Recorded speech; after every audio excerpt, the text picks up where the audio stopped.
বন্ধুসকল, আজি আকৌ মই আপোনালোকৰ বাবে কেইটামান প্ৰশ্ন লৈ আহিছোঁ। 1 নম্বৰ প্ৰশ্ন হ'ল, ৱাটাৰ গেছ কি গেছৰ মিশ্ৰণ? উত্তৰ হ'ল ৱাটাৰ গেছ, কাৰ্বন মন'অক্সাইড আৰু হাইড্ৰজেন। ৱাটাৰ গেছ মানে অসমীয়াত জাক গেছ বুলি কোৱা হয়। ই ইণ্ডাষ্ট্ৰিয়েল কামত ব্যৱহাৰ কৰা হয়, যেনে ৱেল্ডিং ইণ্ডাষ্ট্ৰিত ব্যৱহাৰ হয় আৰু গ্লাছ মেকিং ইণ্ডাষ্ট্ৰিত ব্যৱহাৰ কৰা হয়। 2 নম্বৰ প্ৰশ্ন হ'ল, ভাৰতবৰ্ষৰ কোন অনুষ্ঠানে মানে ইনষ্টিটিউশ্যনে সুপ্ৰিম কোৰ্টৰ জাজৰ সংখ্যা বঢ়াব পাৰে?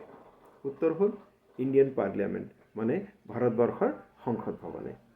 3 নম্বৰ প্ৰশ্ন হ'ল, ছামাৰ চলষ্টিচ মানে গ্ৰীষ্ম সংক্ৰান্তি উত্তৰ গোলাৰ্ধত মানে নৰ্দাৰ্ণ হেমিস্ফিয়াৰত কোন দিনাখন হয়? উত্তৰ হ'ল 21 জুনৰ দিনাখন।